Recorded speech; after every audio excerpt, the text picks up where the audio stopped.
আমি মাননীয় প্রধানমন্ত্রীর কাছে সবিনয়ে জানতে চাই যে আমরা যেহেতু উন্নত সমৃদ্ধ এবং মর্যাদাশীল বাংলাদেশ গড়তে চাচ্ছি, সেহেতু আমরা কৃষি নির্ভর দেশ হওয়ার কারণে আজকে কৃষকের সুযোগ সুবিধা তাদের দোরগোড়ায় পৌঁছে দেওয়া দরকার। কিন্তু আমি ইতিমধ্যে বিগত 2 মাসে সরকারের যে কৃষি প্রণোদনা দেওয়া হয়, সেই প্রদান অনুষ্ঠানে আমি 4টা অনুষ্ঠানে থেকেছি। আমি খেয়াল করে দেখেছি যে সেখানে একজন কৃষক এই প্রণোদনা নেওয়ার জন্য যখন উপজেলা সদরে আসে, তখন তাকে আমার ক্ষুদ্র একটা জেলা, ছোট জেলা, সেখানে তাকে 22 কিলোমিটার পথ, 25 কিলোমিটার পথ পাড়ি দিয়ে উপজেলা সদরে এসে নেওয়া লাগে। আমি কয়েকজনের কাছে জিজ্ঞাসা করেছি যে আপনার কত টাকা খরচ হয়। তো একজন বললেন যে আমার 400 টাকা বাড়ি থেকে আসা যাওয়ার জন্য খরচ হয়।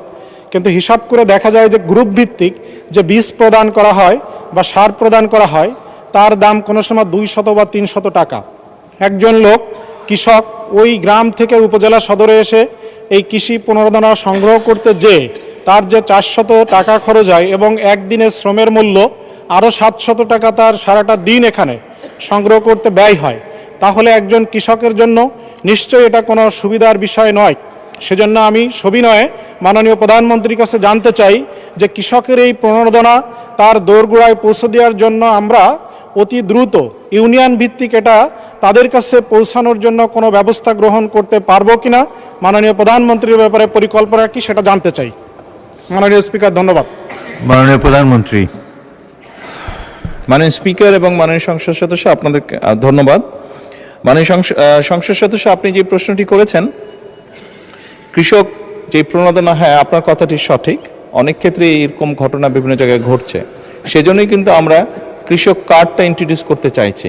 তাহলে আর কৃষককে 22 কিলোমিটার পথ পাড়ি দিতে হবে না, সেটি তার কাছে সরাসরি পৌঁছে যাবে কৃষক কার্ডের মাধ্যমে।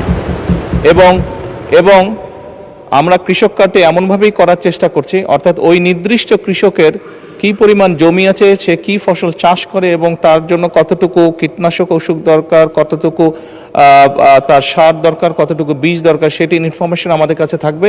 এবং তার এলাকায় ওই ইউনিয়নের মধ্যে, যেটি আপনি উল্লেখ করেছেন, সেই ইউনিয়নের মধ্যে মাননীয় স্পিকার, আমরা যে সকল দোকানে এই জিনিসগুলো পাওয়া যাবে, সেই দোকানে তার জন্য নির্দিষ্টভাবে বরাদ্দ থাকবে। সে সেই দোকানে গিয়ে তার কার্ডের মাধ্যমে তার জন্য বরাদ্দকৃত যেই সহায়তা আছে সেটি সে নিতে পারবে। আমরা সেই ব্যবস্থা থেকে ইনশাল্লাহ আগাচ্ছি।